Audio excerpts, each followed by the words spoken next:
का चैनल में। तो आज हम पढ़ेंगे पहला चैप्टर क्लास 6 हिस्ट्री, जिसमें लिखा हुआ है प्रारंभिक कथन क्या, कब, कहाँ और कैसे। तो इसमें देखें आगे क्या क्या लिखा हुआ है, देखते हैं। जैसे ये आ गया आपका टाइटल, आगे लिखा है रसीदा का सवाल।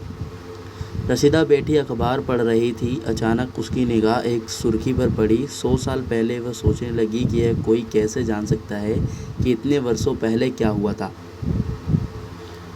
उसके बाद कैसे पता लगाएं, सवाल सही है। अब ये रसीदा पता कैसे चलेगी जो 100 साल पहले हुआ क्या था। यह देखो, पता लगाने का तरीका होता है बच्चों। यह जानने के लिए कल क्या हुआ था, तुम रेडियो सुन सकते हो, टेलीविज़न देख सकते हो या फिर अखबार पढ़ सकते हो। कल का अगर पता करना हो तो ये सारी चीज़ें कर सकते हो। साथ ही ये जानने के लिए कि पिछले साल क्या हुआ था, तुम किसी ऐसे व्यक्ति से बात कर सकते हो जिसे उस समय की स्मृति हो या वो उस समय मौजूद हो जिस समय वो घटना हुई हो। लेकिन बहुत पहले क्या हुआ था ये कैसे जान सकता है कोई को, थोड़ा सा तो प्रॉब्लम होती है। इसीलिए इस सब्जेक्ट को बनाया गया है जो कि है हिस्ट्री। इसके अंदर कुछ बातें होती हैं जो कि रिकॉर्ड कर ली जाती है। अतीत के बारे में हम क्या जान सकते हैं? अतीत के बारे में बहुत कुछ जाना जा सकता है। जैसे लोग क्या खाते थे, कैसे कपड़े पहनते थे, किस तरह के घरों में रहते थे। हम आखेट को शिकारियों बोलते हैं, जिनको पशुपालकों, कृषकों, शासकों, व्यापारियों, पुरोहितों, शिल्पकारों, कलाकारों, संगीतकारों या फिर वैज्ञानिकों के जीवन के बारे में भी जानकारियाँ हासिल कर सकते हैं। यही नहीं, हम ये भी पता कर सकते हैं कि उस समय बच्चे कौन से खेल खेलते थे, कौन सी कहानियाँ सुना करते थे और कौन से नाटक देखा करते थे या फिर कौन कौन से गीत गाते थे। ये सारी चीज़ें कर सकते हैं। लोग कहाँ रहते थे, सवाल आता है। देखो, अतीत से हम ये सारी चीज़ें ढूंढ सकते हैं। जैसे हमारे पूर्वज क्या करते थे, पूर्वजों ने कैसे विकास किया, उनके यहाँ कैसे क्या किस तरह के कपड़े पहने जाते थे, ये सारी चीज़ें। तो ये लोग रहते कहाँ थे, पहला इधर से सवाल आता है। अगर इसमें मानचित्र बन दे रहा, जैसे कि ये रहा आपके नीचे, ये भारत का मानचित्र है। एक बार मार्क कर देता हूँ, ये देख रहे हैं आप, ये भारत का मानचित्र है। तो इसी के बारे में बता रहा है। देखते हैं आगे क्या लिखा हुआ है। लोग कहाँ रहते थे। मानचित्र 1 पृष्ठ नंबर 2 में नर्मदा नदी का पता लगाओ। देखो भाई, यहाँ नर्मदा नदी कहीं लिखी हुई है, नर्मदा नदी, ये देखो, दिख रहा है आपको, ये रही, ये है नर्मदा नदी। तो इसके बारे में पता लगाने के लिए बोला। आगे देखते क्या लिखा हुआ है इसमें। कई लाख वर्ष पहले से लोग इस नदी के तट पर रह रहे हैं। यहाँ रहने वाले आरंभिक लोगों में से कुछ कुशल संग्राहक थे जो आसपास के जंगलों की विशाल संपदा से परिचित थे। अपने भोजन के लिए वे जड़ों, फलों तथा जंगल के अन्य उत्पादों का यहीं से संग्रह किया करते थे। वे जानवरों का आखेट भी करते थे। अब देखो, समझो बेटा, ये जो आखेट तो आपने समझ लिया, शिकार, ठीक है। और ये संग्रह करना मतलब इकट्ठा करना। तो इन्होंने कहा बहुत समय पहले से नर्मदा नदी के पास लोग रहा करते थे। वो कैसे अपना जीवन यापन करते थे, वो उधर ही जानवरों को मार के खाते, ठीक है, उनका शिकार करते, साथ साथ भोजन जो पेड़ पे उगते हैं, फल वगैरह, उनको खाते, ठीक है, और जड़ वगैरह हो गए पेड़ों के, उन सब से अपना भोजन बनाते थे। मतलब देख रहे हो कितने पुरानी बातें करी जा रही है। आगे बढ़ते हैं। अब तुम उत्तर पश्चिम की ओर सुलेमान और किरथर पहाड़ियों का पता लगाओ। अब थोड़ा सा उत्तर पश्चिम की ओर चलते हैं और देखते हैं सुलेमान और किरथर पहाड़ियाँ किधर हैं। तो उत्तर की ओर देखते हैं कहाँ है। सर, नर्मदा से उत्तर की ओर चलो, उत्तरी और पश्चिमी। तो यहाँ पे गंगा है, व्यास है, झेलम है। देखिए, सुलेमान तो मुझे दिख गई। ये किरथर किधर है, तो देखो अभी दिखाता हूँ। हाँ, ये देखिए, देखो ये दिख रही है आपको, ये इतना बड़ा, ये देखिए, यहाँ पे है सुलेमान और किरथर। इनके बारे में कुछ लिखा गया है, देखते हैं क्या लिखा हुआ है। इसी क्षेत्र में कुछ ऐसे स्थान हैं जहाँ लगभग 8000 वर्ष पूर्व स्त्री पुरुषों ने सबसे पहले गेहूँ तथा जौ जैसी फसलों का उपजाना आरंभ किया। यहाँ पे सबसे पहले जो 8000 वर्ष पूर्व से है, यहाँ पे सबसे पहले गेहूँ तथा जौ की फसलें उगी थी। गेहूँ तो आप खाते होगे, जो भी आपने सुना होगा, लेकिन आपके माता पिता अच्छे से जानते होंगे। उन्होंने भेड़ बकरी और गाय बैल जैसे पशुओं को पालतू बनाना शुरू किया। यह लोग गाँवों में रहते थे, ये पालतू भी बनाते थे। देखो जैसे हम आज के जीवन में पालते हैं ना, जैसे पशु वगैरह, बकरियां हो गई, मुर्गी पालन हो गया, मछली पालन हो गया, ठीक है, ऐसे ये भी पाला करते थे उस समय। 8000 वर्ष पूर्व की बात बता रहा हूँ। जैसे भेड़ पालते थे, ये बकरी पालते थे, गाय बैल भी पालते थे। ये लोग गाँव में रहते थे। जैसे आज भी अगर भारत के ज़्यादातर गाँव को देखें तो ज़्यादातर क्षेत्र गाँव ही है। उत्तर पूर्व में गारो तथा मध्य भारत में विंध्य पहाड़ियों का पता लगाओ। अब देखो यहाँ पे बोल रहा है उत्तर पूर्व में जाओगे तो गारो दिख जाएगा आपको दिख भी रहा होगा शायद गारो। ये देखो यहाँ पे ये गारो है, ठीक है। गारो के बाद इन्होंने कहा है कि मध्य भारत में विंध्य पहाड़ियाँ देख लो, ये देखो विंध्य पहाड़ियाँ, ये दोनों दिख जाएगी आपको, ठीक है। तो ये कुछ अन्य ऐसे क्षेत्र हैं जहाँ कृषि का विकास हुआ। तो यहाँ पे जो है, यहाँ पे सिर्फ कृषि पे जोर दिया गया।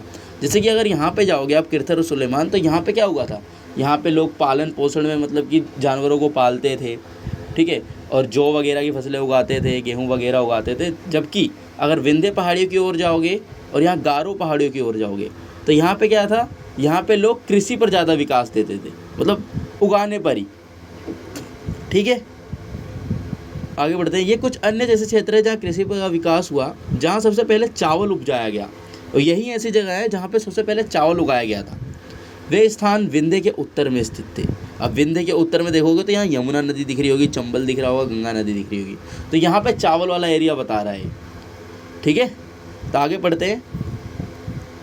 मानचित्र पर सिंधु तथा इसकी सहायक नदियों का पता लगाने का प्रयास करो। देखो भैया, सिंधु और इसकी सहायक नदियाँ, अगर ध्यान से देखोगे तो ये नदियों का ही चैप्टर है।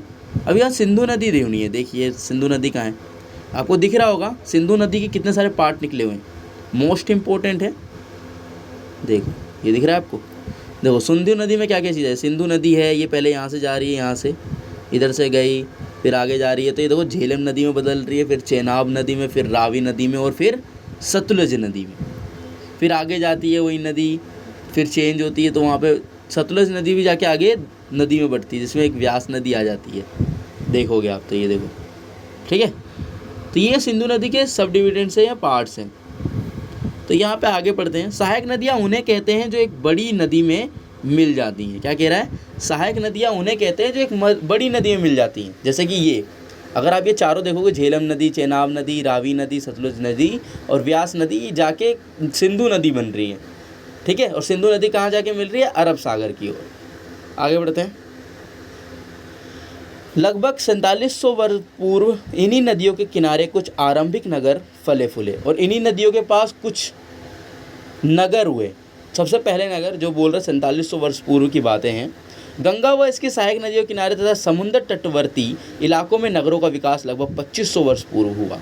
क्या कह रहा है, देखिए हम पहले जो हमारा जो नेचर था इंसानों का, वो सोचते थे कि नदियों के पास जितना रहेंगे उतना हमें पानी की मात्रा भरपूर मिलती रहेगी, साथ ही साथ नदियों के पास पेड़ पौधे भी उगते हैं तो खाने की भी भरपूर मात्रा होगी।